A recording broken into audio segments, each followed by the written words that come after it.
This is the BWF Wrestling Podcast.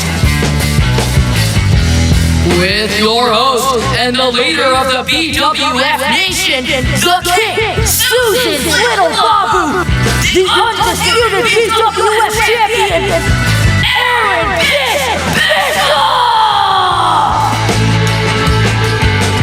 Welcome, BWF Nation, to another fun-filled episode of the BWF Wrestling Podcast. I'm your host, The Bish, and as always, we are joined by co-host G. Patrick Condon. G, how are you doing this week, my friend? I'm doing pretty good considering the ass whooping that I got last night in that New Japan show. You went 3-0. Not surprisingly, I guess, but nonetheless, I think it was a foolish move to let you pick all 3 times, but I'm a man of my word. Occasionally. Yes, sir. Occasionally. Yeah, that's right, occasionally. And before we get into everything that's going to happen this week, because it's another jam-packed show, like, subscribe, put on the notifications for the YouTube people. And if you look down in our little description box there, we have set up a like a donation box, buy us a coffee kind of thing, and we'll put any dollars that you have towards stuff like bags of cinnamon and things that keep this show as entertaining as possible. You know, things like guests that come on the show, like actual wrestlers to interview. Speaking of which, that's right. I mean, those people, until we are regarded as legitimate, they're just going to see us as money marks, and so we're going to have to pay for these people to show up on our podcast for the time being. We are indeed, but we do have a major announcement about next week's episode. Now, hold on. Are you sure you want to do this? Because you don't know, and I'm still not really convinced about this either, okay? And I don't want to have it on record that we thought something was going to happen, and despite all evidence to the contrary that we're going to get ripped off, you know, do we really want that put out in public? I don't know. But anyways, go ahead. It's your show. Fair enough. How about this? We possibly have a major announcement for next week. Stay tuned. During the week, we'll have stuff on our social media to promote what may or may not happen next week. So it's going to be good, though. I promise. Good. Nice. Good teasing. Nice. So what brings you to your kitchen in your house tonight? Normally, we don't see this lovely area. You're, I don't know, banished to the basement or whatever. This is actually not even my own house. I'm house sitting somebody for some while they're gone. Yeah. So there's a cat. There's 3 dogs around here. I'm allergic to cats. I haven't been feeling good today. I was feeling sick earlier. So if I'm a bit stuffy on the podcast, I do apologize, but I'm not going to complain. The show must go on. Yes, and we thank you for it. You have that fighting spirit. What's your lovely wife doing while you are away house sitting?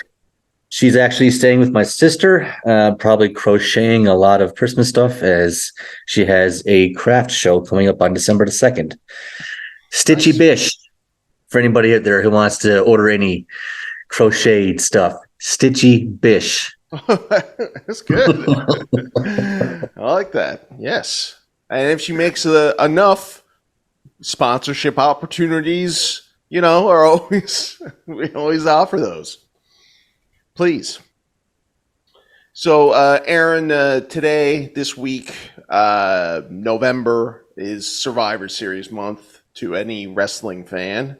And with that in mind, the Chronicles today is going to be about arguably the best Survivor Series, Survivor Series 1998, right? Deadly Games. Yep, it's the highest bought pay-per-view, Survivor Series pay-per-view of all time, the most successful. And as you said, probably the best from top to bottom, best Survivor Series ever put out. So it's going to be awesome going through that. But I do believe first we have a punishment coming up. Can you hear me? Yeah, sure. Okay. All right. So, as stated and I'll put this in now, you'll see that we're doing the 6 labors. And each week we will do trivia, we will do predictions, and the loser moves up the ladder until they get to their ultimate humiliation or punishment. For me, it's a watch along of some of the old BWF tapes, ruined my career. And for the other one, Bishop loses, then he legitimately has to give away that BWF championship, which is going to be given away one way or another. But some people are confused by this. We're giving away the belt. There's no way that we can get away from that now. A belt is being given away. However, it's up to Bishop whether or not it's going to be his actual belt or if we're going to buy another belt of equal value and give it to the people. Right? Pretty simple. Pretty simple. In the meantime, here we go. Oh, here we go. The Cinnamon Challenge. As with last week, too, I'm not allowed to have anything to drink. And I got to say, this is very dangerous, and I'm a little disappointed in you, Bishop, that you're actually making me go through this. People have died doing this Cinnamon Challenge, and their airwaves, their air valves get closed up, get clogged up, coated with the cinnamon, and they choke to death. So if I do die, I want everybody to know that it's Bishop's fault, and he's a dirty mark. We got 911 on speed dial. Good luck. Thank you. You're welcome. Here we go. Well, wow. Oh my God. Oh my God.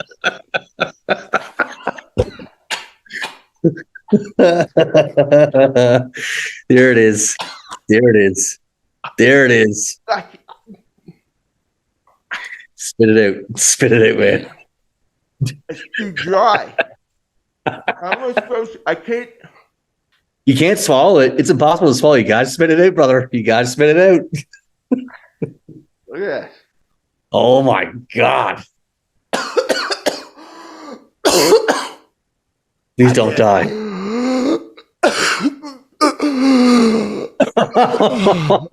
You motherfucker. Don't you do this to me. This is crazy. I mean, you're gonna have to carry this show now. I can't talk. That's fine. I'm used to it. Yeah. All right, there you go. Yeah. I mean, you played it off like it's not that big of a deal. I guess after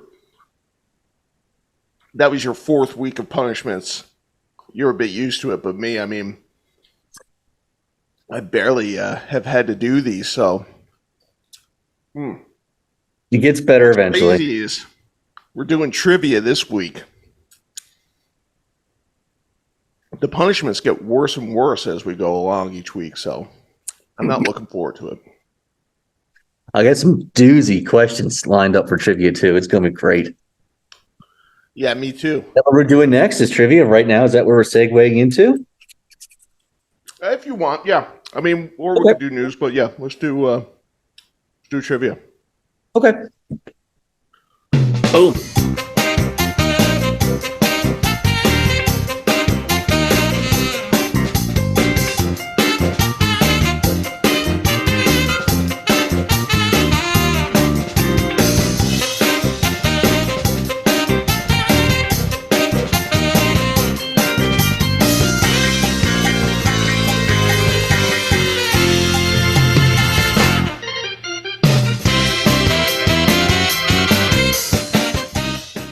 Just awful. Just awful. I mean, you really sold that last week. Everywhere. Like it's all over. That's the worst part. That's the worst part. Yeah, I know. I was coated from fucking chin to taint with fucking cinnamon. Look, still there. All My weird, Lucky yeah. Pony 2012 shirt too, man. I got it everywhere. It's Everywhere. really all right, so this week we are doing trivia in lieu of predictions. We'll pick up predictions again next week to catch up with the correct timeline. And as Bishop alluded to, because it is Survivor Series month, we're going to do some Survivor Series trivia questions, 5 questions each. And it's just a disaster here. Bastards on over there. And just for a treat for the folks back home watching, when we used to do just the audio files for the BWF podcast, whenever we did trivia and I got a question wrong, I used to have to gargle and shoot liquor. So as a hashtag shout out to OG BWF, I'm going to do a shot and gargle of the liquor, just so everybody can see what it's actually like. I think the only thing that this really proves was what I was saying about this challenge or this punishment the entire time, because folks, it was Aaron's idea to do this right now, which shows you how bad of a punishment it was. Like, he was just trying to figure out ways for every week of how he could gargle and shoot more, that we had to actually figure out another time to do it because he'd get wasted in the shows.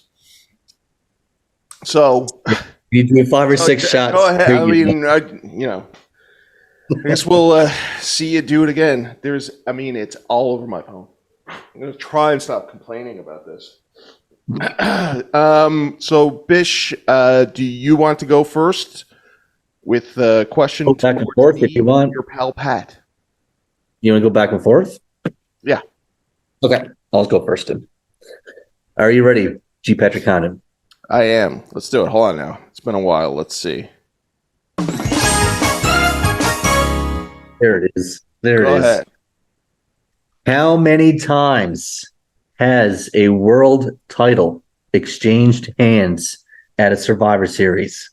Is it A, 12, B, 13, C, 14, or D, 15?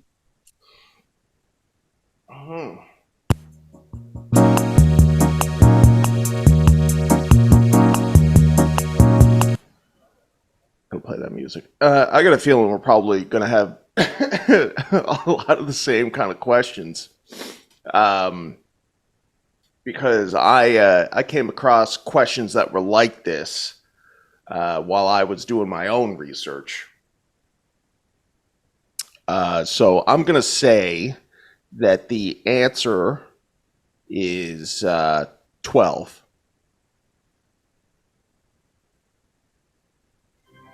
Correct. Puts me up 1. If the game stopped now, Bishop, you'd be in a lot of trouble. I would. All right. Okay. At Survivor Series 1991, what is the title Ric Flair wore to the ring? It was supposed to be the World Heavyweight. Yeah, there's no extra credit here for being a keener. Just answer the question, all right? We got a time period. We got time. WWE Tag Team Championship. Yes. Is supposed to be wearing the World Heavyweight title from WCW, but due to legal action being threatened by them, Flair did not come out with the belt. 1-1. What do you got next? Question number 2. How many Survivor Series matches, let me see your face, how many Survivor Series matches has Hulk Hogan had?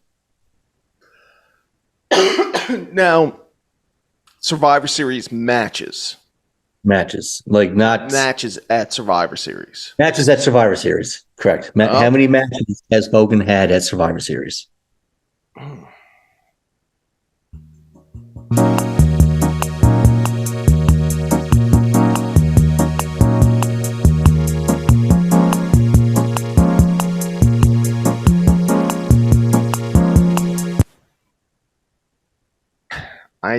think that he never had another match at Survivor Series after his first run, is what I'm thinking off the top of my head. And that would be Survivor Series. So then he would have had it every year from Survivor Series 90 or 80, 86. Oh, shit. No. Now, a basic issue like that. And then his last one would have been at Survivor Series 91, which would be I'm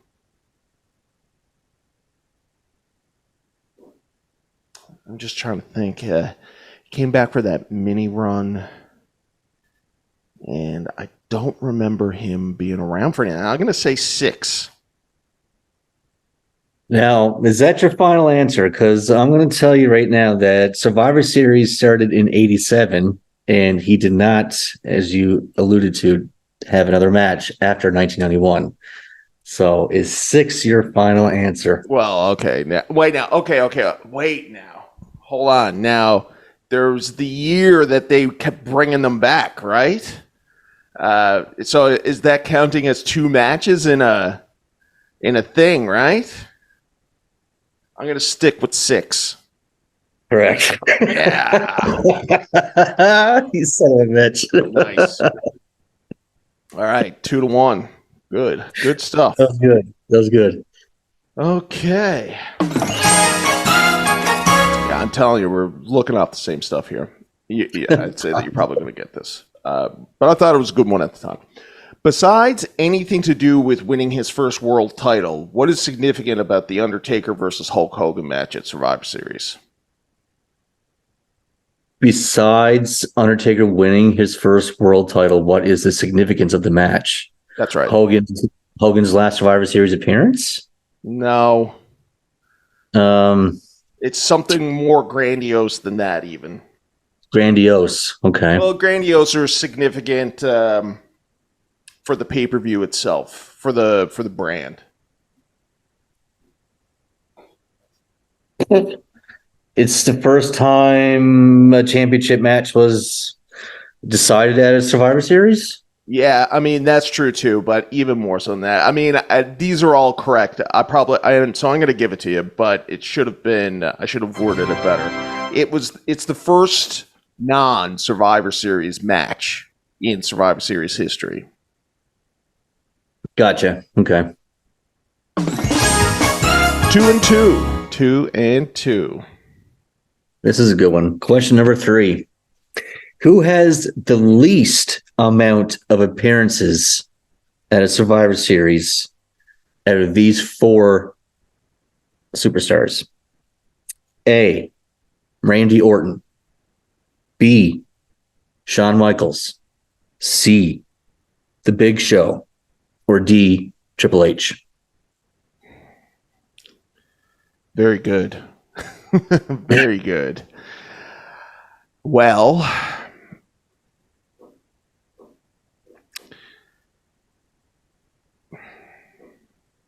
to me, it seems like it would either be The Big Show or Shawn Michaels would have the least amount. That, to me, seems like that would be, anybody would obviously think that. So, and then I got to question whether or not you're doing a little silly turn or something on me.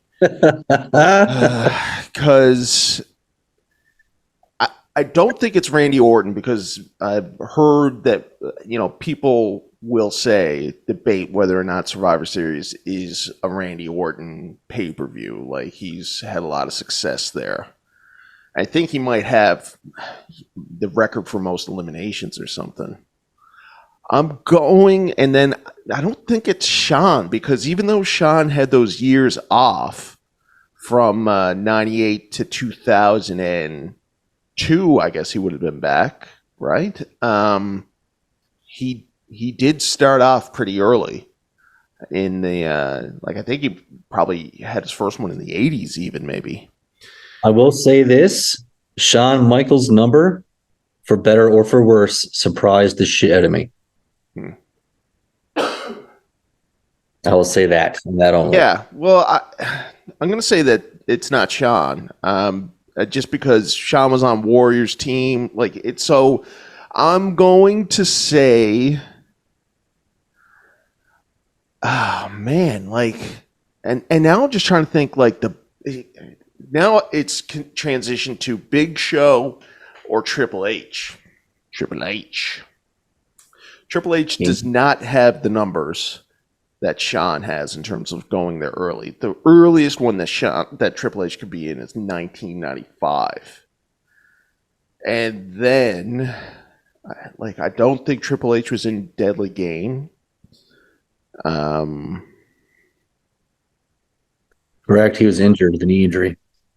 Right. And then he was out another year because of his quad. And, like, he's had a lot of injuries. Now, and Big Show has done nothing of significance, though. Like, I know that's the thing. Like, Big Show came in 99, right? And then... and I have no memories of him I have no memories of him, but he's the type of guy that just would have been there, could very well have been there from 99 up to when he left the company in 2020. So it's risky, but I think I'm going to go with Triple H. Yeah. Wow. Yeah. So just for the record, so Undertaker has the most appearances with 18. Okay. That's Kane and HBK with 17. Yeah. Unbelievable. Big Show has 15 and Randy Orton has 15. Triple H has 13. Wow. Good question. 3-2. We're neck and neck here. All right. Here's another one. It took until Survivor Series 1990 for a match to end in this particular way. 1990 Survivor Series. Sole Survivor. No. Fuck. Sorry. I mean, there definitely was a sole survivor in one of the early ones. I guess so, yeah. 1990. No, 1990 is the one I'm thinking about. So, yeah, I don't know. A team, it's the opposite, sort of. A team won without anybody being eliminated. There you go. And he's going to do his shot. He gets to do his shot, so really he's a winner in this one, folks. And we'll see the gargling here.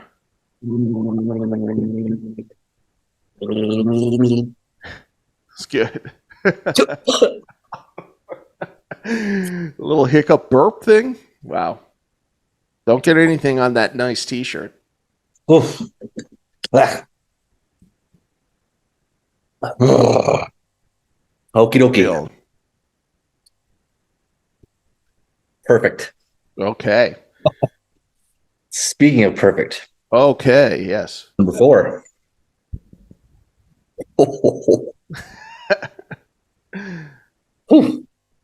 Okay.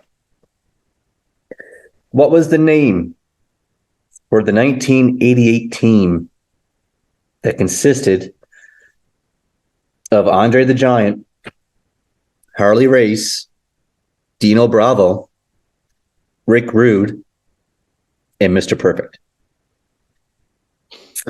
Was it A, the Perfect Team, B, Team Andre, C, the Heenan Family, or D, the Rude Brood?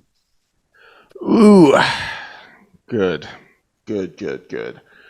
So I don't think it would be the Perfect Team because Andre's on there. I don't think they would let Perfect take over. And I also don't think that it's Andre's team. What year is this again? Sorry?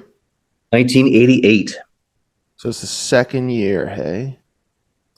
Andre's team. Now, I know that there was a Rude Brood as well.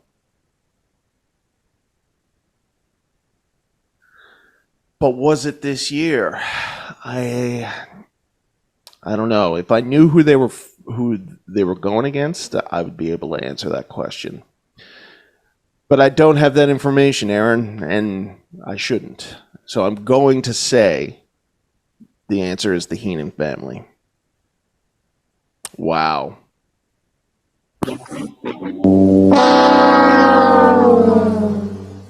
The answer is Team Andre. See, yeah. It's good. I actually laughed when you said that one. I thought it was such a horrible name, but it was early in the pay-per-view history and makes sense. All right, we are still we're neck and neck here. I think we are, or no, what are we? We are 3-2 still. 3-2. No, we are now neck and neck because we both got one wrong. Right. Yes. Yeah, but And we are going to question number 5. Question 4. That was my question 4. So now it's your question 4, is it? Okay. Yeah. So yeah, did you go first? Yes. Okay. Yeah. Okay. Yeah. Okay. You know, Bishop, we were talking about this just a moment ago. Survivor Series is thought to be the Undertaker's event since he debuted there, and like you said, he has the record for most appearances at the pay-per-view. But even though he has the record for the most, that doesn't mean that Taker has been at every Survivor Series event. So what is the first time he missed the Thanksgiving Classic? Since its debut, of course. Okay. So he was there in 90. He was there in 91.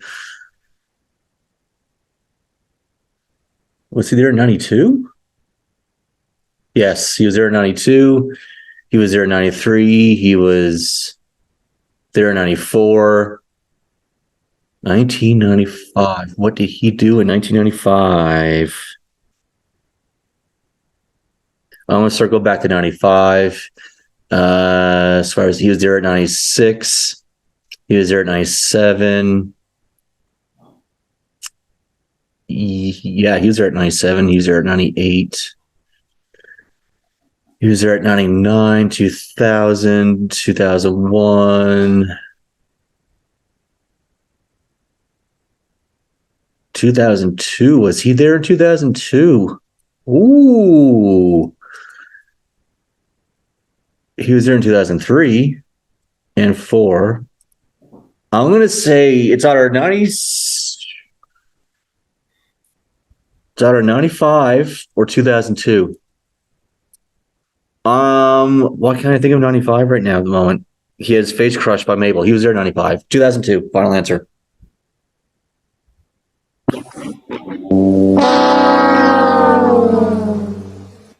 He was not on the card for the Montreal Screwjob.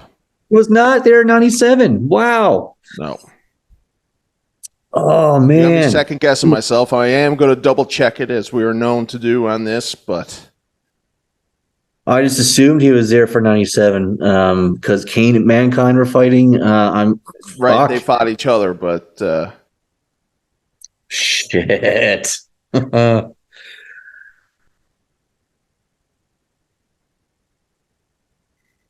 I knew too. I paused on it. And I was like, shit. Oh, well. yeah, I thought that 95. So for me, 92 was the one that I was like, and then obviously Kamala, and then 90. I wouldn't have remembered 95. I don't think 94 was Chuck Norris and Yokozuna and all that stuff. Yeah. All right, are you gonna do another shot? Or are you done? You don't have to. No pressure, obviously. I'm not going to pressure anybody to do a shot. I don't know if I should, honestly. That was a lot rougher than I thought it was going to be. Like, holy It's been a while. You've been out of practice for a bit. I don't get drunk. Last time I got drunk was my anniversary. Oh, nice. In September. Nice. Here we go. Rey Mysterio.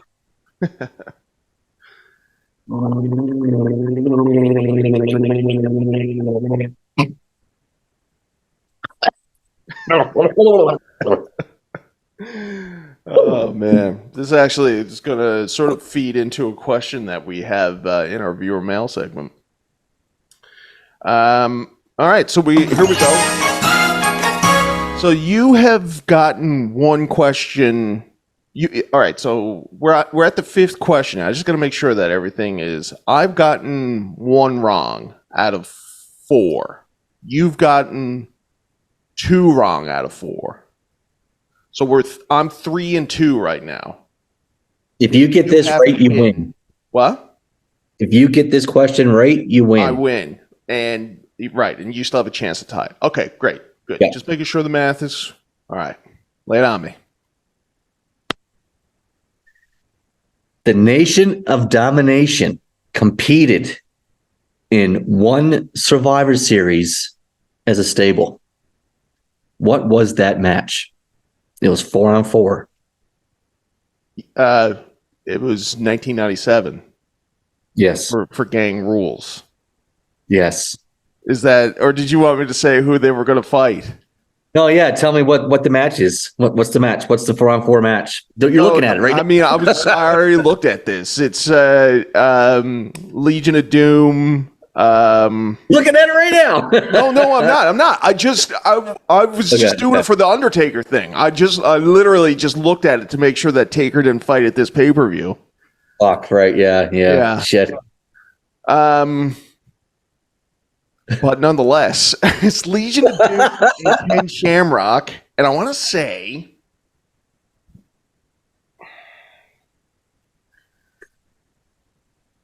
oh, fuck me, man. Legion of Doom, Ken Shamrock. Yeah. Goldust? That's all I can think. I think it's Goldust, is it? It's your final answer? I don't know with you. I don't know. I think you may have said that in a way to make me second guess myself. I'm saying Goldust. I think he was part of that ragtag team. Thumbs down. Ahmed Johnson. Yes. Of course. Yes. Oh, God. Oh, man. I hate it when it comes down to this. All right. So, Bish, if you get this one, then we're tied. I do have another question on standby in the event that this was going to happen. Who did Shawn Michaels give his tag team title to at the 1994 Survivor Series? So he surrendered it in one of his classic Shawn Michaels things. Him and Diesel got into a fight. Backstage, and he threw the belt down. Well, Diesel threw the belt down. Said, "What a pittance." What did Shawn do? He gave it to somebody. It was that Survivor Series. Todd Pettengill. Oh, my God. Yes!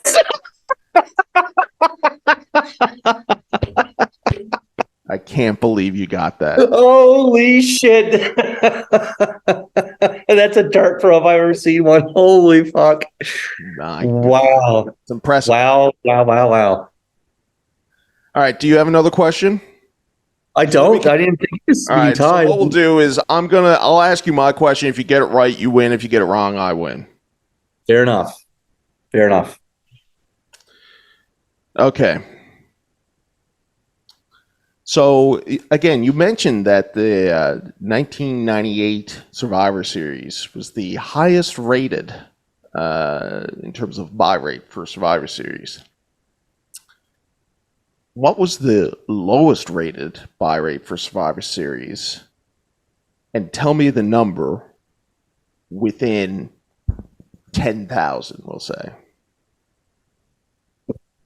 What the fuck? Like, I'll give you plus or minus 10,000. Well, you would have to think it's 92 or 93. You would have to think it. Probably 93. I'll go with 93.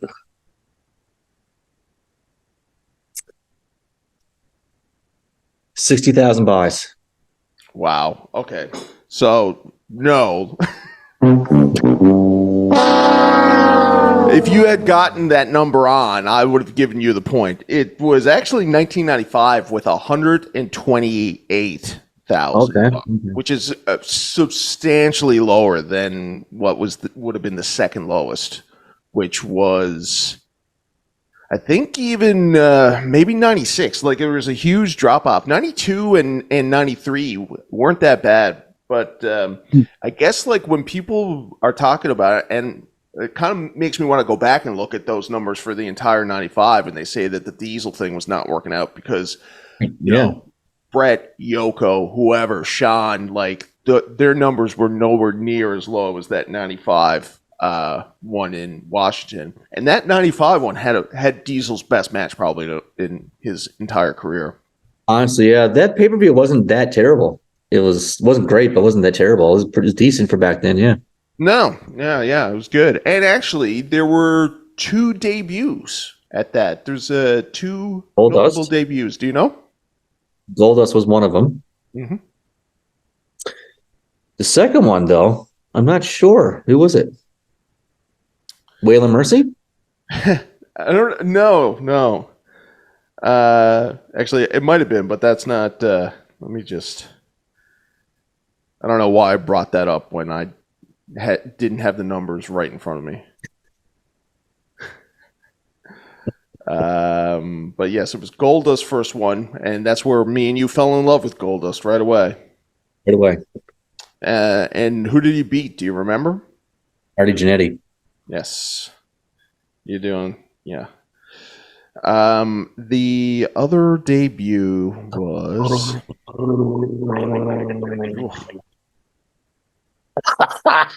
Jesus Christ.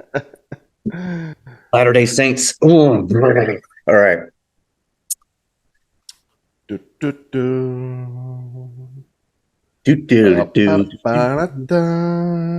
Ahmed Johnson. It was Ahmed Johnson's first. Oh, Ahmed Johnson. Very good.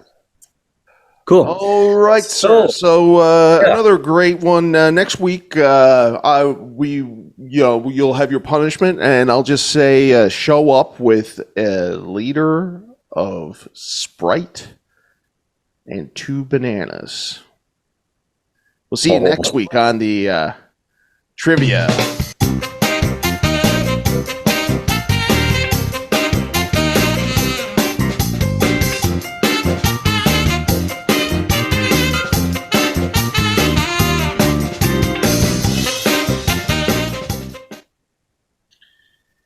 Yeah, baby. All right, so in the news, I think, from one thing to the next. You ready for news? Is that what we planned on right now?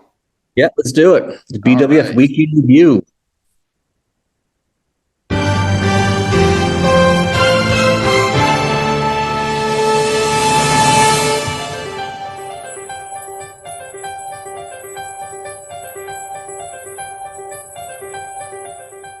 All right, Bish, what do you got for us this week? This week on the BWF Week in Review, Ric Flair has signed a 2-year contract extension with AEW, which now means we have about a 20 to 25% chance of seeing this man die in the wrestling ring. Heyo. Heyo. Yeah, I'm not. I guess I'm not surprised. I'm a little disappointed. AEW seems to has lost what made it special, you know, and now Tony seems to really have been falling into this path that was blazed by Dixie Carter, where I don't know what's happened to him. Obviously, he's going after whatever will be a ratings pop. Which is old names, but he's been he's so different from Dixie in that he grew up as an actual wrestling fan for years, right? Like, he wasn't coming into it cold like it seemed that Dixie was, and now he's just sort of fallen down the same path of nonsense. Not looking forward to it. It's not enough for me to watch. I did watch Ric Flair's quote unquote last wrestling match. For the same reason everybody did. I thought he was going to die. I couldn't watch it. I couldn't bear to watch it. It was really bad. It was really, really bad. Really pathetic and sad. But that's the way that he wants to go. I don't know. I mean, you would think that doctors are not going to let Ric Flair wrestle. He's already been cleared, apparently. He's already been cleared. Really? Wow. Yes. So we're going to see it on the ring. This is the way it is. We're going to see it. So be prepared. Mm-hmm. Yeah. All right. What else we got? With that in mind, talking about Dixie Carter, one of Dixie Carter's old pals, Billy Corgan, pulled a TNA earlier this week.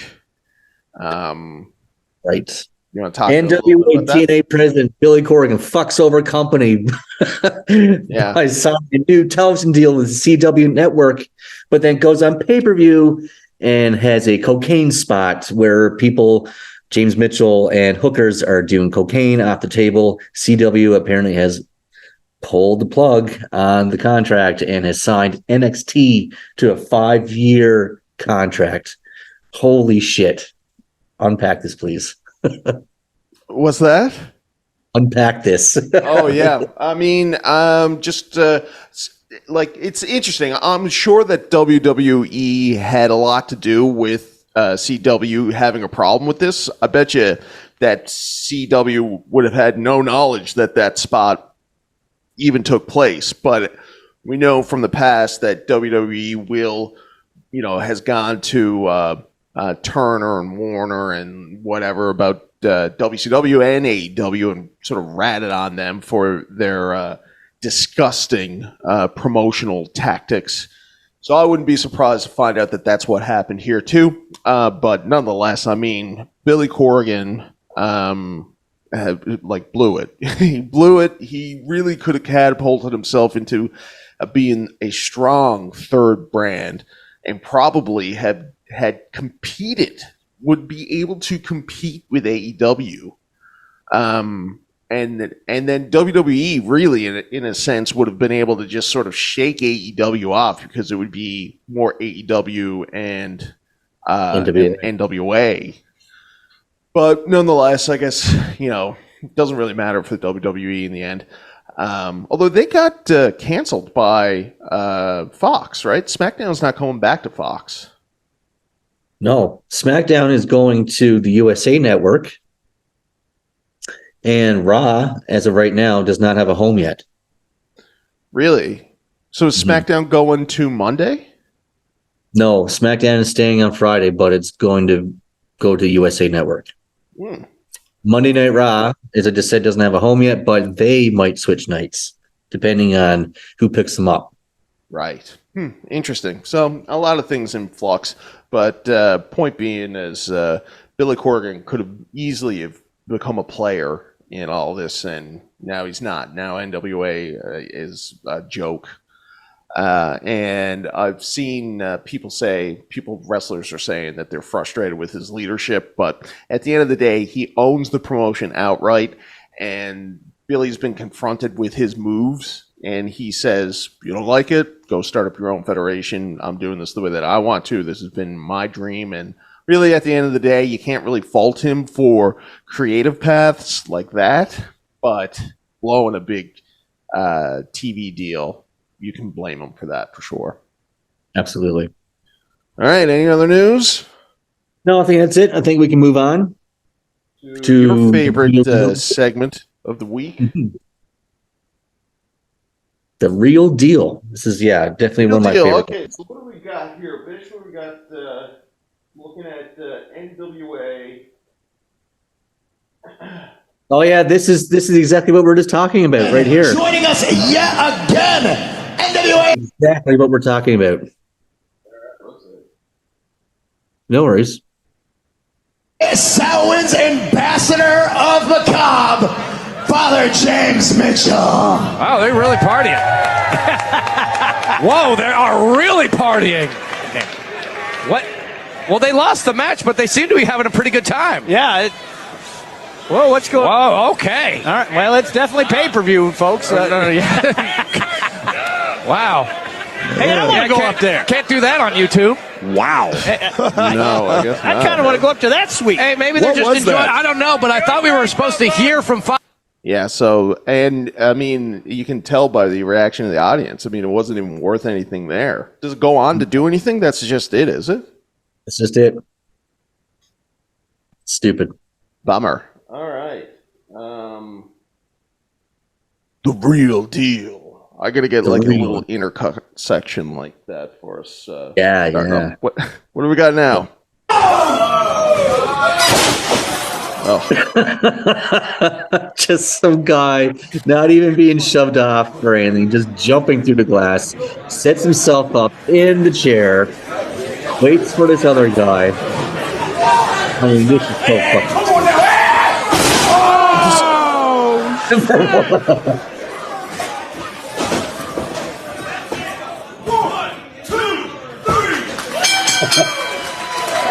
yeah, I like it. It says guys, there's better ways to make $10. And again, like no reaction from the audience whatsoever about when he does it.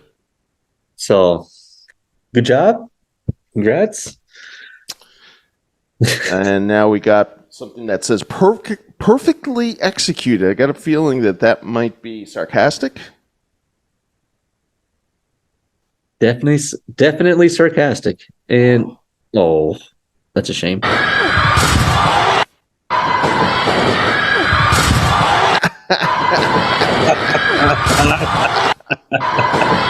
I like that. That's pretty good.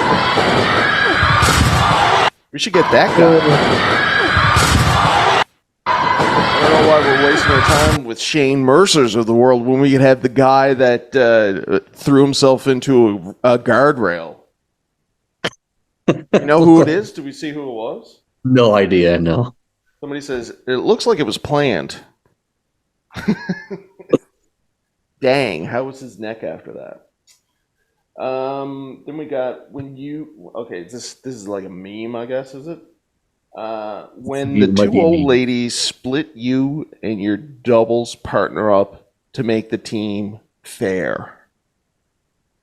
Me and my bro.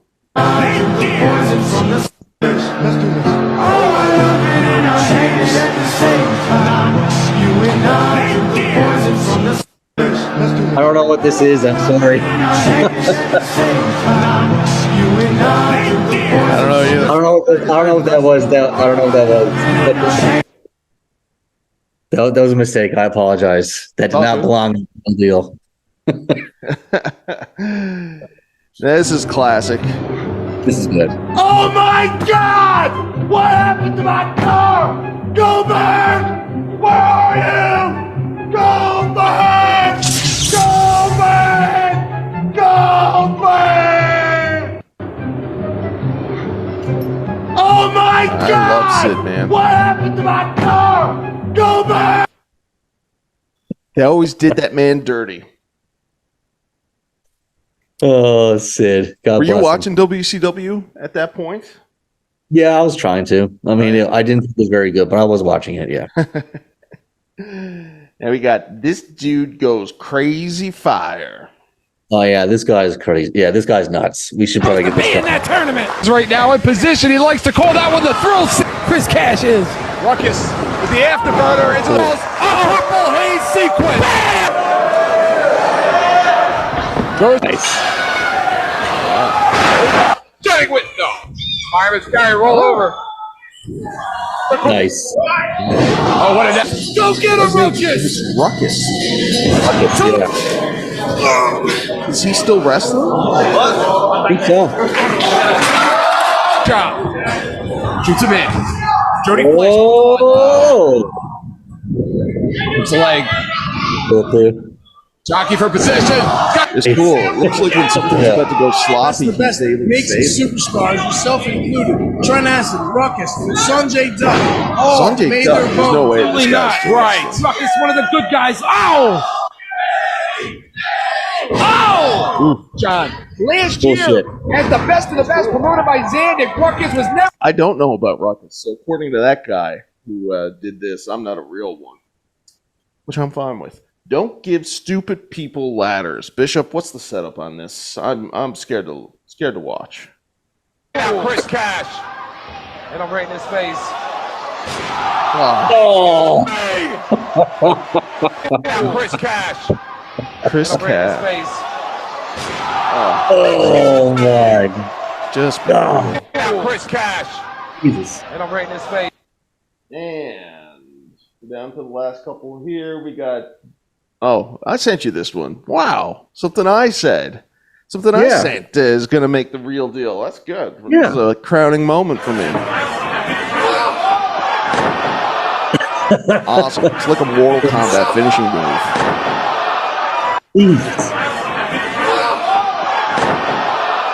Yeah. I sent you that because I thought that we could get that guy on. Because I saw that clip because it was shared by Sean Ross Sapp, the wrestling journalist. And last but not least, it looks like you sent in a highlight reel of Mike Awesome and Tanaka. I did. Let's just sit back and enjoy this. This is one of the greater feuds from the ECW era. Mike Awesome, Tanaka, we've talked about him before in the show. These guys, they always went ball out. I love this video. It brings it back to some good memories.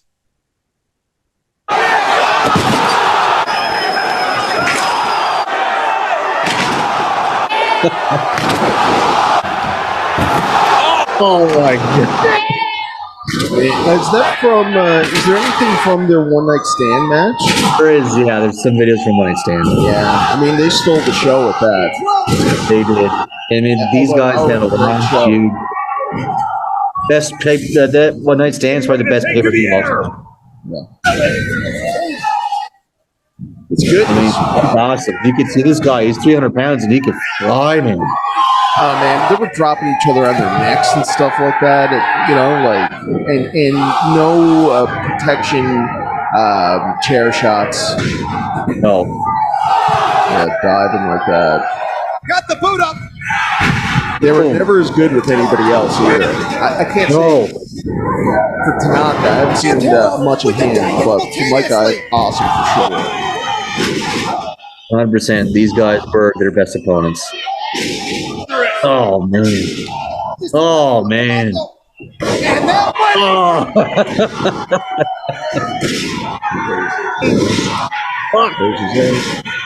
And just drop kicking you unprotected, no, like in the back of the head. Will be over. Awesome duck. There you go. Oh. And you don't sell it. The new king of There you go. ECW is awesome. Tanaka is Good stuff. Good stuff. Yeah, awesome stuff. I love to see it, but I'm glad they're not doing it like that anymore. Like, For their own sake, yeah. Like that, so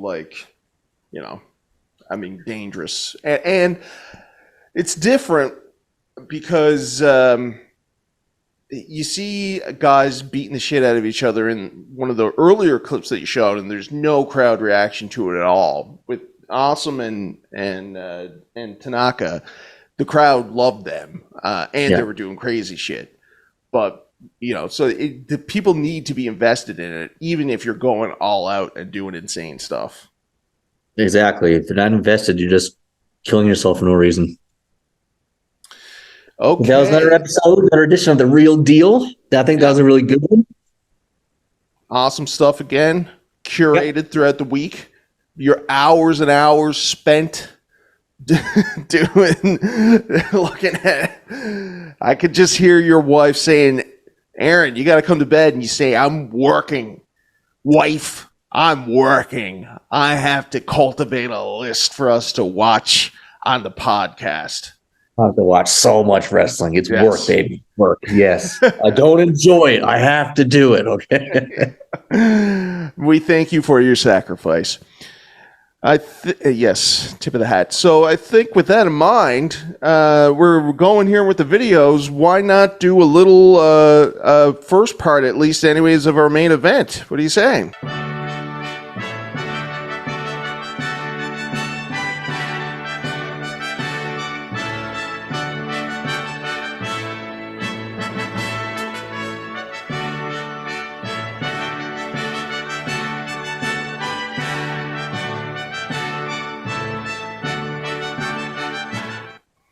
And there we go. We're talking about, of course, Deadly Games, what has been described by many as Vince Russo's crowning achievement as a booker. Although I don't think that that's necessarily fair. I think Vince has had a lot of good stuff happening. As you yourself have said in the past, have even stopped to correct yourself when you went to go into business about Mr. Russo. So Bishop, set us up. What is Deadly Games? Why is it so great? We have, for the first time since 1988, a vacated WWF championship. So the championship is on the line in a 16-man tournament. 4 matches, 1 night. And we have pretty much everybody who's on the WWF card at the time involved in the show. Excuse me. Mankind, leading up to the show, has been viewed as the favorite to win, as Vince McMahon has personally chose him to do his personal deeds. Mankind is actually calling Vince dad at this point. McMahon gifted Mankind the Hardcore Championship, so everything is looking like a Mankind victory. Recently, The Rock has been up in McMahon's grill. He's been giving him rock bottoms. Stone Cold is always giving Vince problems, so Vince is trying to find the perfect corporate champion. Right. And so, unless I just missed it, how is it that the title is vacated? How did we get it off of Mr. Stephen Austin? Vince pitted Kane and Undertaker against Stone Cold. Stone Cold was pretty much feuding with the Undertaker all summer long. It carried over into the fall, and then Kane and Undertaker had a 2-on-1 match against Stone Cold where they both pinned Austin at the same time, thus becoming co-champions, and Vince McMahon stripped him of the title and put it up for grabs in this tournament. And so that's the catalyst for it. Now, it's interesting you bring up the last tournament for the WWF Championship at WrestleMania 4, because that's widely regarded as one of the worst WrestleManias, just on match quality and length. And then now we do it again in 1998. And as far as I know, Vince is not even a big fan of these tournament-style things. That's why King of the Ring kind of went away and came back, but nothing really happens to anybody who wins it. You know, on occasion it does, but not necessarily. Anyways, point being, we see 98's tournament being a well-received and well-remembered championship, well-received tournament that even now, where a lot of the stuff from the Attitude Era has not really aged that well, you know, from what I understand, this is still good. It's aged well, yes. Now, you talk about The Rock. Now, you said that he was giving rock bottoms to Vince. I believe it was people's elbows, wasn't it? And this gave him rock bottom and a people's elbow, yeah. Okay. And so which factors into where this all goes, and also with your outrageous statement last week that the worst finishing move in wrestling is the the people's elbow. Yeah. And so Rocky is, after coming in as the Blue Chipper, and then Die Rocky Die, he's with the Nation. He is heel, but now in the month leading up to this, people behind him, and it looks like we're getting the first babyface turn for The Rock, and the people are there for it. They love it. They love it. Yeah, Rocky, he just split up from the Nation of Domination. He had his matches against Mark Henry, against D'Lo Brown on Raw, so he's now firmly entrenched as a singles wrestler. Do you want to start off right now? We have Mankind coming to the ring. He has a mystery opponent, and we'll find out soon enough. Vince McMahon comes out and he says that Mankind's mystery opponent is a former WWF superstar. His win-loss record speaks volumes. He then moved to WCW before he got injured for a couple years, and now tonight he's going to make his comeback. So who do the fans think it's going to be? Do they think it's going to be? Fans think it could be possibly Macho Man Randy Savage because his contract was up at the time. He was in between. Wow. There's a lot of things. A lot of people could be Jake the Snake Roberts. I mean, it could have been anybody at this point. Wow, that sounds awesome. And what a hell of a match for Mankind to get in the first round, right? So, who is it that Vince hooks up his boy with? Now, I wonder. I mean, I hate to. Okay.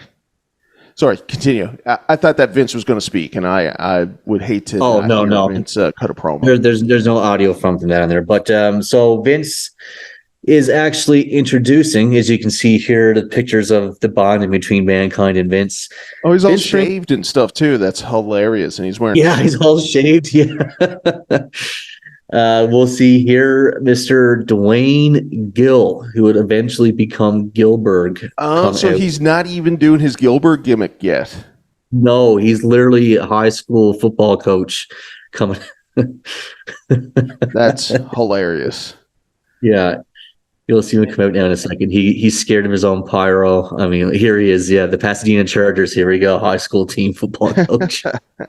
That's awesome. So easy win for that's hilarious. Easy win for Mankind on this one, no doubt. So it's really setting up, showing us that Vince wants Mankind to win, and he's just feeding him jobbers here. So, and what's the next first round fight?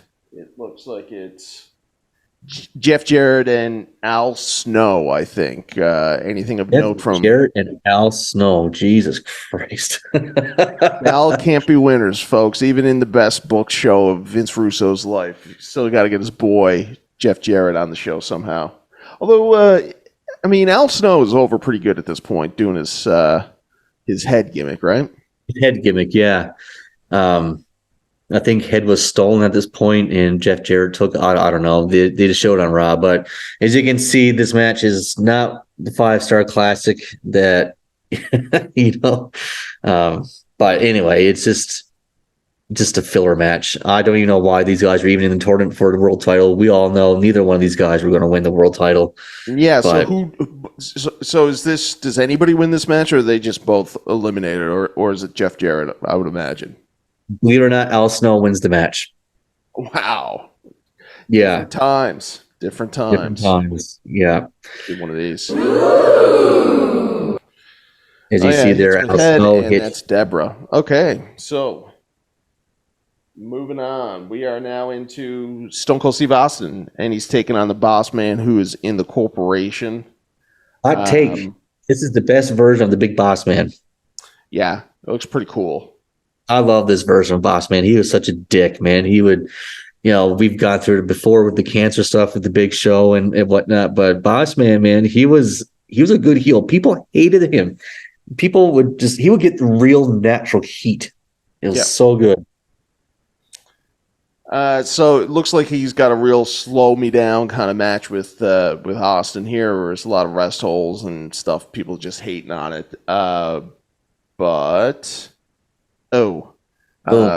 Stone Cold overcomes the odds and wins. Who are people anticipating? You say that Mankind is the quote unquote favorite, but The Rock is in this, Stone Cold is in this, Undertaker, Kane. Like, who, do you remember at this point going into the pay-per-view who young Aaron Bishop, the young lad, thought was going to win? Myself and everybody at school was going for The Rock. We are all on the Rock train at this point, and we'll see what happens later. But yeah, everybody was on the Rock train, man. So Stone Cold gets into the second round. Kane and Undertaker get a bye where they're fighting each other, and here's the embarrassment of Steven Regal. Hey, Real's man. The real man's man gimmick. Yeah, just unfortunate. Regal was so good in the ring. This could have been, if this was an actual Regal versus X-Pac match, it could have been really good. Yeah. But at the time, Regal was just going through all kinds of personal struggles. He was going through alcoholism, drug abuse, you name it. He was going through it all. And his performances reflected such. He was not very good in the ring. He was sloppy, and he would not last too much longer after this. He would be back, as we all know, but shortly after this, he would be gone for a few months. Cool. And so I imagine that means that old X-Pac goes over in this match. Is X-Pac babyface? at this point? X-Pac is the babyface here. Yeah, DX is still babyface. Right. And Trips is injured, so he's not in this. Injured, yeah. So You can see this looks match. like they gave these guys a lot of time. That's what X-Pac was good for. That is that if you needed to fill up, he was typically actually through the Attitude Era the guy that if there was any match from a pay-per-view that was worth talking about, he was probably in it from a certain period, right? X-Pac was good. 1, 2, 3 kid. He was good, man. But do you remember the X-Pac heat? I mean, Yeah. you must. They still refer to it as X-Pac heat.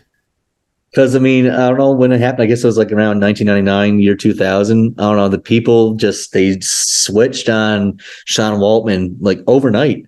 It was just one, everybody, we all loved him. And then the next, we fucking hated him. And nobody even wanted to see him wrestle. This is what X-Pac heat means. It's not like, oh, boo, he's a bad guy. Boo. It's get the fuck off the screen. Get the fuck out of the ring. We want nothing to do with you in our wrestling lives. We just Fuck hate off. you. Yeah. Yeah, just hate you. Which is No, crazy. Kenny Shamrock.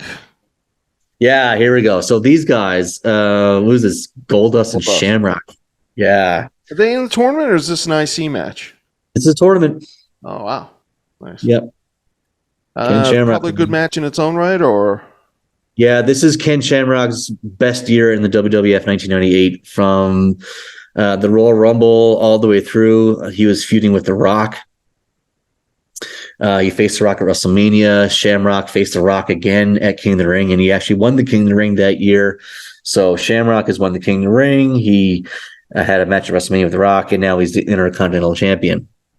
Start on the rise, man. With Goldust now is what is this? 90. Goldust is fresh off his feud with Triple H, so he's been turning face heel. Face heel is kind of like in between, doesn't really know what's going on. He was the artist formerly known as Goldust earlier in the year, and now he's back to being gone through that period. again. Gotcha. Yeah, he's already got through that period. So I think it's just Vince Russo throwing Dustin Rhodes a bone and just trying to figure out what to do with him. Get him on the card. So whoever wins that match, who cares? Now I'm looking here now. It says The Rock versus Boss Man. So this is Here's a good second match of the night. Yeah. This is good stuff. This actually has a really good finish. These guys, this match is really, really short. It's like 10 seconds long.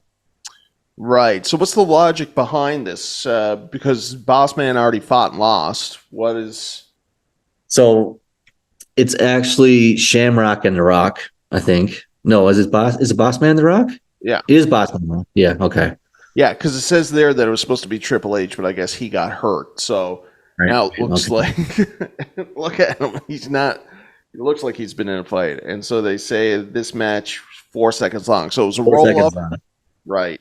And it looks like Rock took advantage of it. It got a lucky one in, still fresh. So now we're off to the second round. X-Pac and Regal was a no finish. So they got counted out, meaning Stone Cold got a bye into the next round. Ooh. Nice. Here we go. So now we got Undertaker and Kane. We got Stone Cold and The Rock. We got Mankind. I mean, we got Shamrock. We got a big quarterfinal coming up. Yeah, and now we're getting into some real hitters here. So yeah, this is a good sheet here. Yeah. Where would you rank this Undertaker Kane match in their history of matches? It's a forgotten match. It's just something to tide over the storyline because it didn't really have any effect on the pay-per-view, didn't have any effect on the championship. It was just a storyline filler match kind of thing. So, but it's always cool to see a freshly heel Undertaker with the newly reformed Paul Bear against a face Kane. Kane's only been face for 2 weeks here. Yeah, he's only been face for 2 weeks at this point. Okay. So it's cool to see it switched. It is, yeah. They've never really had great chemistry for guys that have been fighting each other a whole lot. Their matches were kind of slow, kind of plodding along and stuff like that. But I mean, it's more for the storytelling, more for the theatrics than it was ever for the technical side. I got a hot take for you. The Undertaker is not a good wrestler. That's my hot take. I think he's a good character, obviously, and he's had great matches with Shawn Michaels, and arguably had some good matches with Triple H. And other than that, he has not had good matches. CM Punk. He had the one match with CM Punk. But let's just quickly go through that. 1990, 1991, the matches weren't that great. 1992, he was facing Kamala and all that shit, not that great. 1993, Giant Gonzalez, not that great. 1994, himself and Yokozuna, not that great. 1995, Mabel, who the fuck else? King Kong Bundy, not that great. 1996, decent with Diesel. Who else did he have in 1996? Was this when he was fighting Kama too? That was 1995, yeah. So 1996. Then Mankind came around. And then Mankind came around, yeah. And then that stuff came around, yeah. So, I mean, it took him like 6 or 7 years before he had a good match in the WWF. WrestleMania, it took him 25 WrestleManias pretty much to have a good WrestleMania match. Yeah. With the exception of Ric Flair. That was a good one. That was a good one, yeah. I mean, that was an exceptional one out of his first 10 for sure. So, yeah, no, you're right. Not that great. There you go. It's settled. There you go. And as we see here, we have Mankind and Al Snow in the background. Oh, my God. That's hilarious. As you know, Mankind, Mick Foley talks a lot of shit about Al Snow in his books. It's kind of a lot of shit. Joke. Yeah. And here they are fighting on paper. And looks like he beats Al Snow fairly easily, which puts him into the quarterfinals, I guess, or the semifinals. Semifinals. And then here we got now we have Shamrock. Now we have the match of the actual match of the night, I think, is this one here, Rock and Shamrock. These guys are given a good amount of time to go. They have an amazing match like they always do, and the finish is awesome. Yeah, this is the one where the boss man comes down, right? Yes. We'll see it in a second. But the timing of the finish, it had to be perfect, and it was. It was flawless. Yeah, it was one of those things where, if Rock messed up on the catch, then the whole thing would have been finish ruined. Doesn't look as cool at all. No. But, man, these guys had chemistry. Man, these guys always had great matches. They were, I know. They've already got a bunch of history. It's kind of The Rock's first feud, right? This feud was literally almost like a year long, minus the SummerSlam pay-per-view. But they were fighting from Royal Rumble all the way to the Survivor Series here. We got the worse for wear boss man down again for the third time in this night. He's earning his payday and his buy rate on this one, folks. Thank God this is the highest buy rated Survivor Series. Is it a coincidence? I think not. It's true. It's a good point. Go back and look at the numbers of that. Because Boss Man was around for the first couple for sure. Those are huge buy rates.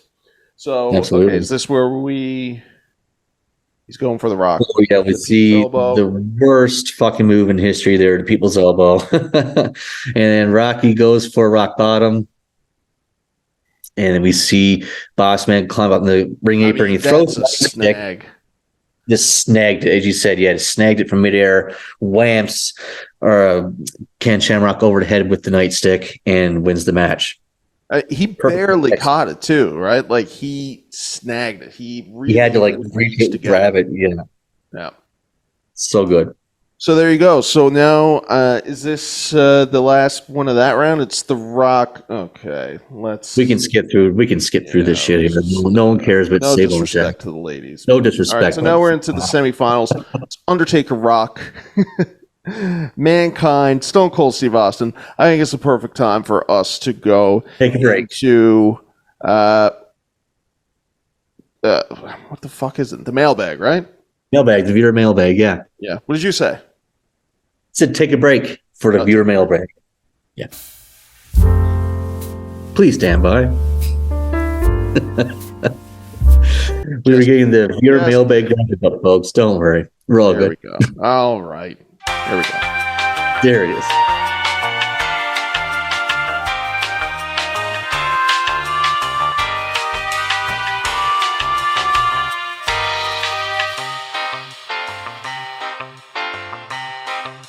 Da-da-da-da.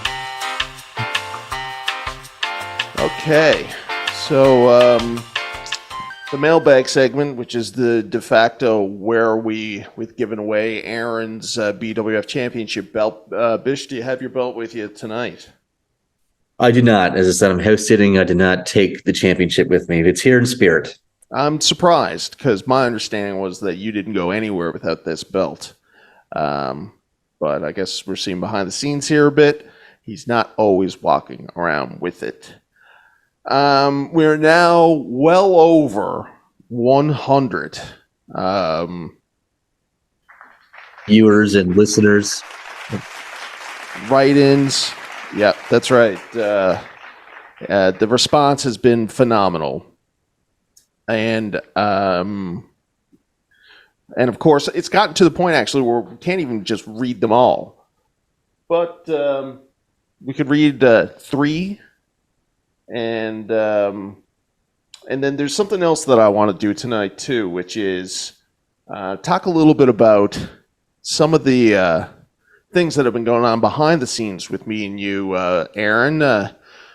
When you get into the wrestling game, you really don't take into account the types of people that you invite in your life. We've been the victim of harassment, and so tonight we're going to get to the bottom of it. But in the meantime, first question into the website. Michael Patchery. I got to remember to you probably can't see that. I've watched a few episodes of your show, and I'm wondering what's your biggest regret in life. So, smart ass question, but it did bring to mind you gargling your booze, and then I had to wonder whether or not that was one of your biggest regrets. But Aaron, do you have another answer besides that? Not investing into WWE stock when it was $5 a share. That's one of them. Wow. Yeah. So, did we talk about this on the show? I think we talked about this privately. I don't know if we talked about it on the show or not. Maybe we did, but I can't remember. But I did beg my mom back in 2000, 2001, whenever it was, and then when they went public, to buy stock, and she thought I was fucking nuts. But yeah, different time, But yeah, so that's your biggest regret in life? Probably not, but wrestling related regret, is it? Maybe we could say that. Wrestling related regret, yeah. Not winning the BWF championship off you back in the day when we were wrestling, never finishing our series of matches. That's one of my biggest regrets. Yeah, I blame that on your father. Your father is the one that stood in your way. Okay, it wasn't me, Bishop. I was willing to do business. I was willing to put it on the line. I was willing to finish the story. But it was your dad that got involved. And it was your dad that made sure you never got to finish your story. It's true. All right, pretty cruel for me to say that. No. Junior. Rip. My biggest regret, wrestling regret. My biggest wrestling regret. I think it would be videotaping our matches. Would be one of them, because now, some 20 years later, if not 19, I mean, we were really doing this really later in life. 2004, yeah. 2003, 2004. And there's, yeah, so now that's coming back to haunt me. That would be it. I mean, the time spent obviously was great, but I had no idea that this could be where it ultimately all ends. So that would be it. And then generally in life, I wish I had given myself more of a plan coming out of high school. That just sort of floated around for a couple years. Didn't realize, didn't have any idea about life. Anyways, back on track now. That's a good one. I'll also Take that. Okay. Copy. Great. Yeah. Beautiful. Thank you, Michael. You are entered into the draw with that depressing question. Trevor Daw. Trevor Daw says, I was listening to a Billy Gunn podcast where he told his sons that they would have a better chance of getting over if they adopted a goofy gimmick. And it worked. Who is your favorite wrestler that started off with a serious or boring gimmick and then became goofy and then got over in a serious way? Trevor Daw with a legitimate question there. That's actually a really good question. Yeah. Wow. That's First the one off the first top of my one head that is I've had. Mankind. Most of these Really? questions, man, that I'm not reading to you, you don't even want. They're barely legible. Like, But in response to that question, though, the first one that comes off the top of my head is Mankind. oh yeah, nice, yeah, yeah, that's a great one. Currently, I was gonna say, oh, the guy that's doing Kurt Angle's gimmick, Chad Chad Gable. Chad Gable. Yeah. But he hasn't really Yeah. finished it yet. Like, he's still But he's getting the there. goofy kind of thing. But he's done some good matches. He just hasn't won anything majorly. Chris Jericho. Jericho, yep, that's another great one. I mean, Billy Gunn is pretty spot on with that. There's even in AEW alone now, you could argue that a lot of the guys there, like the Young Bucks gimmick, kind of goofy. Kenny Omega is kind of goofy. Yeah. Cody Rhodes, if you want to say Stardust, like he started off as dashing Cody or whatever, didn't really get over, did the Stardust thing, which was really goofy, but then he had to leave and come back in a serious way. But yeah, the more you think about it, the more it seems like there's precedence for it. So there you go, all you wrestlers out there starting off. Be serious, go goofy, then go back to being serious. Trevor Daw, I hope you win the belt, the championship belt that we're drawing, because that's the best question we've had so far, honestly. Wow.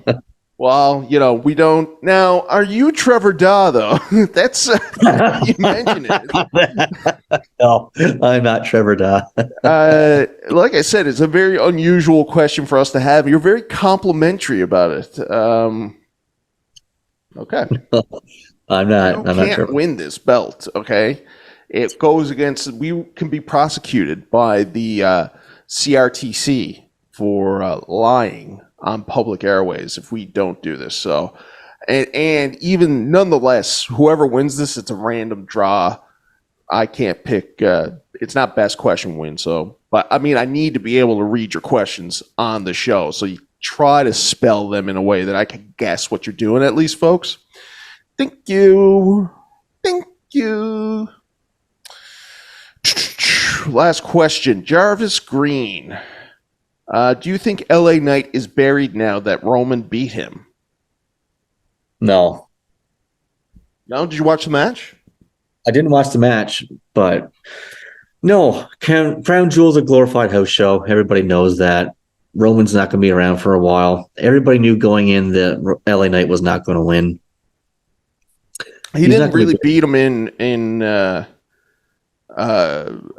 like he beat him like he beat everybody else, right? Like it's same kind of shit. Roman's virtually beat, bunch of near falls and then interference, and he comes out on top. Let's all be real, though. LA Knight's ceiling is main event like this. More than likely, he's going to end up with a mid-card title for a little bit before he fades into obscurity. Oh, really? Wow. That's what you think is going to happen? He's a better version of Zack Ryder right now. Zack Ryder never made a main event, but I mean, he's got that Zack Ryder vibe to me. Wow. Hot take. Hashtag. Yeah, it was at 11 o'clock at night, my time. We were called by this gentleman, Brian Hale. Okay. Hi, is anyone available to chat? I'm interested. Can you tell me more? Can I learn more about your business? And then, is this wrestling? And then he called us. Give him a call back. Let's see what he's got. Brian, we're returning your phone call. Okay. And how can you help us, the BWF podcast, become a better podcast? Well, I was wanting to be like a wrestler or something, because when I was in school, I used to be a wrestler. Yep. Or an amateur wrestler? It was a school with wrestling. Yeah, it's something like that, yeah. Give up the dream. Well, my mom wouldn't let me in it, and she won't let me in it for some reason. I don't know why. Dangerous if you aren't properly trained. You know, it says at the beginning of each week, don't try this at home. Yeah. Now, Brian? I didn't hear you. How are you? How old are you these days? 30. Yeah. Diamond Dallas Page. How old was Diamond Dallas Page when he started wrestling? 40 years old. He was 40 years old, I'm being told. And so you got 10 years that you could train and you could be like Diamond Dallas Page. Yeah. Yep. Where are you from? Where are you physically located right now? Lynn, Indiana, Randolph County. Indiana.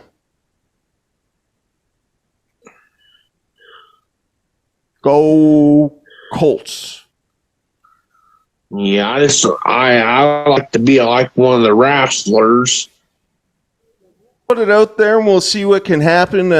Brian, we could check in and see if we can find you some wrestling schools. Are you in shape? Do you go to gym? Are you physically active? Well, I wrestled when I was in gym. That's what, 10 years plus now, isn't it? I think so. What kind of shape are you in now? Well, I'm in good shape, but I got. If somebody asks me if I'm in good shape, I say no. I know that I'm not in good shape. You're humming and hawing, so I don't know.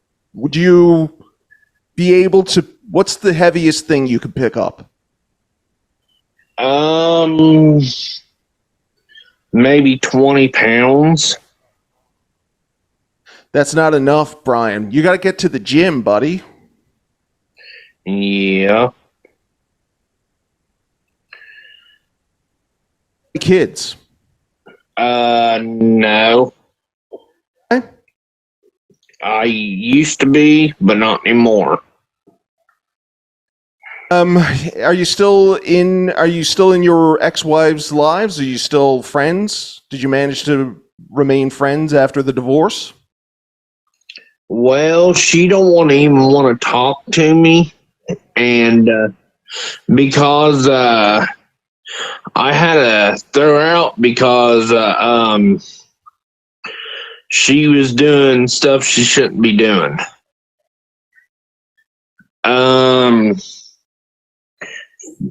No. Looking up other porn and stuff. Mind. Men. And you felt like that's kind of like cheating. Yeah. Yeah. So how long were you married before you decided to get divorced? Well, that I ain't for sure. Not really. day? Was it a good wedding? It was a good wedding day, and it came back on me. It's backlash on me. Oh, how? She was looking up on other men and stuff. Brian, what's your ex-wife's name? Jessica. Like Jezebel, right? Am I right? Yeah. Yeah. Yep. And she put her hands on me, and I didn't like it. Sir, that's crossing a line. Yeah. Favorite wrestler? Huh? Favorite wrestler?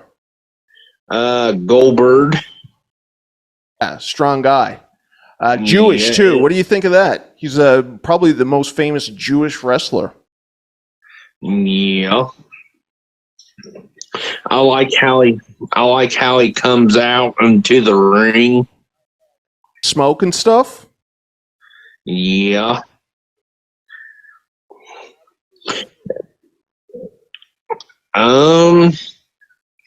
Well, it's versus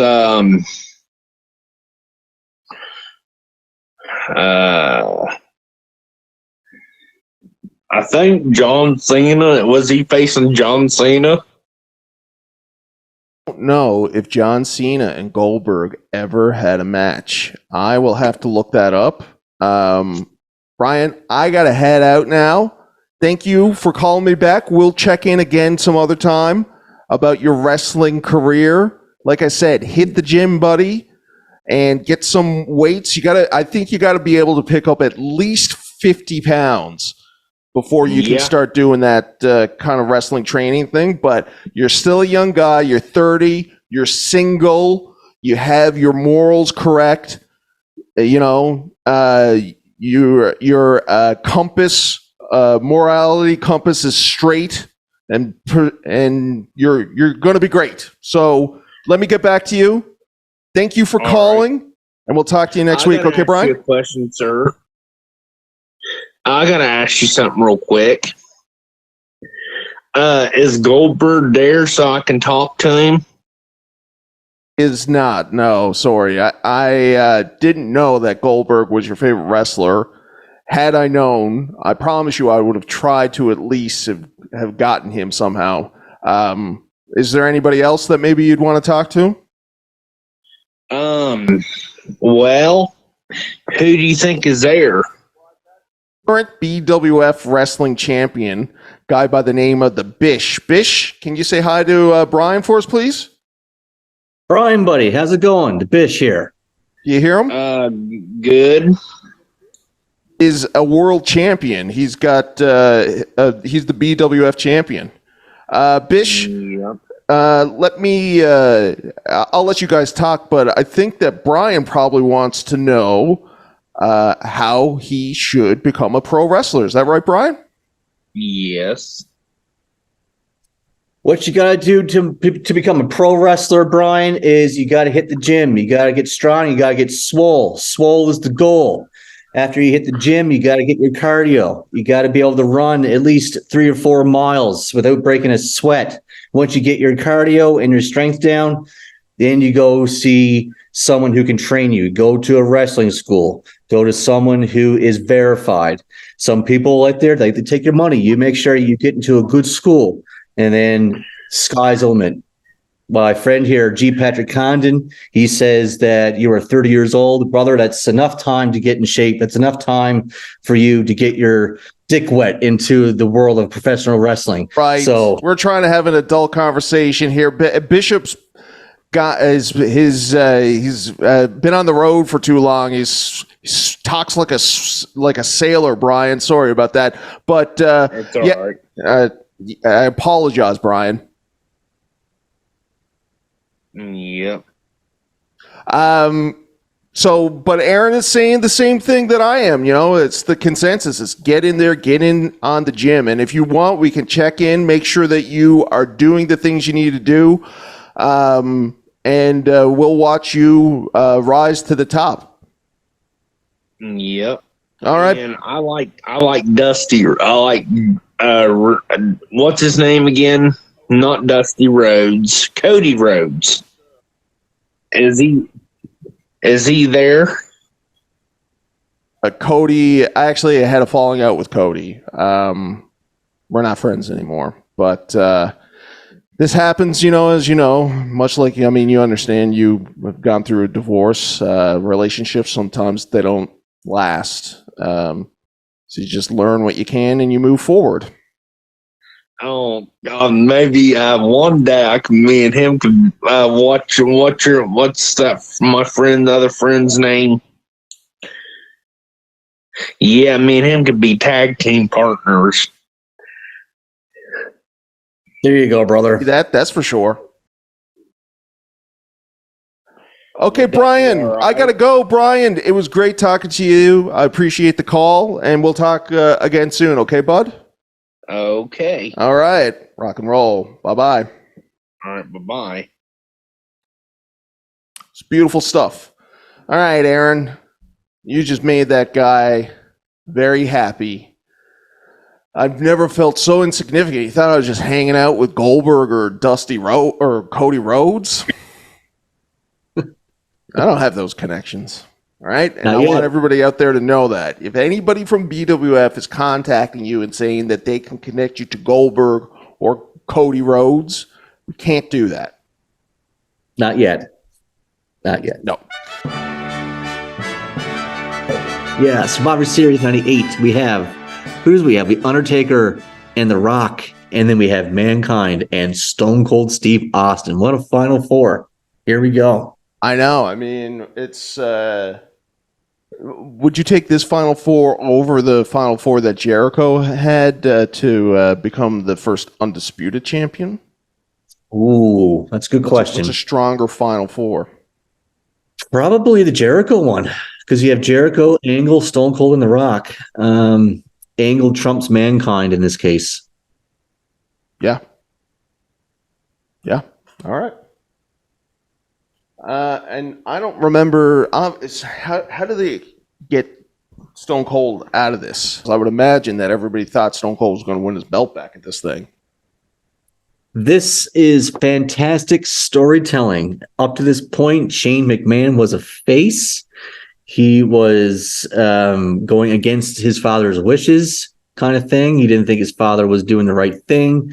Shane got banished, and now Shane is being punished by his father because Shane wants to get back into the business. So his father is making him go from the ground up, and he makes Shane the special referee in this match. Or he comes out. Shane comes out in a referee's outfit when the referee gets knocked out in his match. There's a referee bump. So yeah. Shane McMahon, who has been a face up at this point, comes out in a referee shirt. And we'll see what happens. Is this where the infamous Shane middle finger happens then? Yes. Nice. Great. Okay. And so, all right, that makes sense. That's a good way of getting out of that. So Shane is back to being heel. It was a ruse the entire time. Everybody is still like, okay, obviously we're looking at Mankind getting into the finals here. Stone Cold is gone. People are shocked. That's right. Nobody ever suspected that Mankind could beat Stone Cold Steve Austin. So he did. Now we got Undertaker and Rock. I don't remember this match either. What's the story behind this one? Just for context, with the previous match, Shane McMahon, Stone Cold was going for the 3 count, 1, 2, 3. Shane McMahon was doing the 1, 2, 3, and then before he got the 3, McMahon gave Stone Cold the double birds, and there you go. No 3 count for Stone Cold. Mankind moves on. And here we can see Taker and The Rock. Another great match. Paul Bear, of course, getting involved, doing his thing. Here comes the Boss Man again for the 4th time. We have never seen the Boss Man. Yeah. Boss Man this much ever. But wow. He doesn't look happy. He can't believe that he's being sent out there again, and he's just getting his ass kicked every time. Humiliating night for the brand of the Big Boss Man. And yeah, as we can see, Kane comes out here and he choke slams The Rock just so the Undertaker can get disqualified. So here, Rock moves on. Nice. Okay, and so our finals. This is good. This is good. Finals is The Rock against Mankind. Mankind. So I just for anybody at home, I skipped over the Outlaws versus the Headbangers versus D'Lo Brown and Mark Henry. We can cover that match at another time. We got to stay focused right now. We can deep dive into that some other time. Yeah. So pretty standard match. Crowd, I'd imagine, is solidly behind The Rock at this point. Now that there is no Stone Cold. Yep, because everybody thinks Mankind is McMahon's pet. The Rock has been on a surge of popularity this whole night. Every time The Rock comes out in this night, his ovations get louder and louder and louder. So the people are just watching it, just waiting for it. So I see that Vince is out with Shane now. Last time we saw Vince out at ringside like this in a Survivor Series was the year before when the screw job happened. Right. Okay. So, I mean, I think probably we can all have a pretty good guess at the way that this ends, because while it might be the first time they use the screw job finish again, it certainly is not the last. It's a finish that they have done at, numerous Survivor Series, numerous times in Montreal, numerous times that a Hart family member has been involved. That screw job finish is always there, ready to strike. Mm-hmm. But it's the seeds of heel Rock, as we can see in these flashbacks are happening. They're being planted in this match. Rock is being really aggressive towards Mankind. He's taking the steel chair and the steps and smashing multiple times. Smashed him over the head with the steel chair. I mean, these guys are just going at it back and forth, but aggressive Rock is coming out here. And so at this point, too, like the Rock has been calling himself the People's Champ. He has been. As a heel, but now when he's saying the People's Champ, people are behind him on this. They agree. They want him to be their champ. Even when he's being an asshole towards Mankind and kicking the shit out of him, people are still like, okay, well, you're going a little bit too far, but yeah, let's get him. Let's get him. And then we see Mankind doing one of his famous table spots, jumping off the turnbuckle, people's elbow. Now. It's beautiful stuff. Mr. Sacco, probably the second worst finishing move of all time.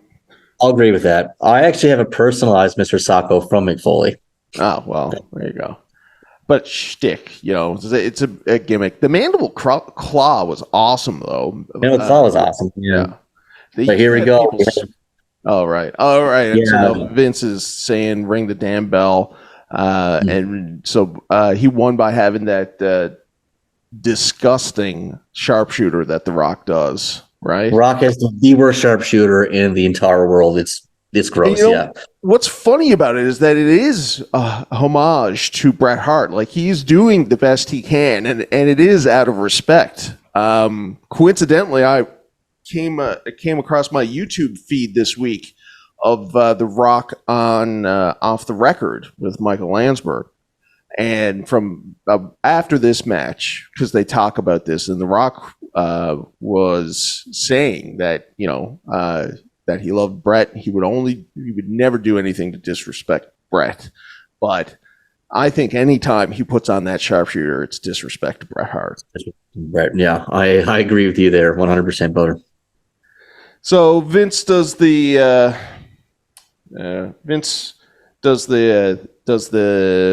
premature bell. Rock is given the championship, and they embrace. And after a brief moment of what babyface Rock could have been like, he breaks the hearts of everybody and becomes a mega heel after this point. Yeah, people's hearts are broken. I know mine was broken. Everybody at my school, we were all broken. We couldn't believe it. And you know what? It worked. Whatever they did worked, because we hated The Rock after that, and we loved Mankind. My God, we love Mankind. Yeah, which I always found kind of strange because, like, Mankind is such a loser in all of this. Like he never did anything that was heroic, and he got betrayed by a guy that he was trying to have accept him in Vince McMahon the entire time, right? And so, to me, I don't see how. Like, I'm surprised that Mick Foley's career did not take a nosedive after this because he just comes out like a jobber, loser, schmuck. With Rock, it's interesting because it's well documented. Rock came as babyface. Fans rejected that. Die, Rocky, die. He had a really good run, mid-card, intercontinental stuff with Stone Cold. But, the fans started to embrace him. And they were loving him, and I think that his heel turn, because I remember this heel turn as well. It's a different thing, right? Where the fans want to accept you, and you say, "No, I'm not. I don't want you." And so this might be the only time in history up to this point this has ever happened. Yeah. I mean, it would be like now if Roman Reigns was going to be embraced as a babyface after being rejected for whatever, and then Roman doubles down on being a heel after giving a taste, But yeah, so Rock is corporate champion. He goes on to WrestleMania with Stone Cold. The rest is history, but a lot of the lore of The Rock is built in this night. In this whole night, yeah. From match 1 to match 4, there's different layers of The Rock's personality and character just growing in front of our own very eyes. And then the big swerve at the end, great stuff. This is probably, if it's not Vince Russo's crowning moment, man, it's fucking up there. It's definitely top 2 or 3 for him. God love him. All right, Aaron, another week. Another episode in the can. Once again, before we go, I want to remind everybody to subscribe, like, turn on the notifications, buy us a coffee if you feel so inclined. Go to bwfpodcast.com. Write us an email. That's all the business out of the way. Aaron, take us home. Thank you again, BWF Nation. Another week in the books. Next week, we promise, no matter what happens, regardless if my special announcement comes to fruition or not, we are going to have a very, very awesome episode. I really want to say what the surprise is, but I just can't. So please stay tuned this week. We are going to have some excellent news. Next week's episode is going to be can't miss. Until then, everybody be safe, take it easy, and enjoy some wrestling.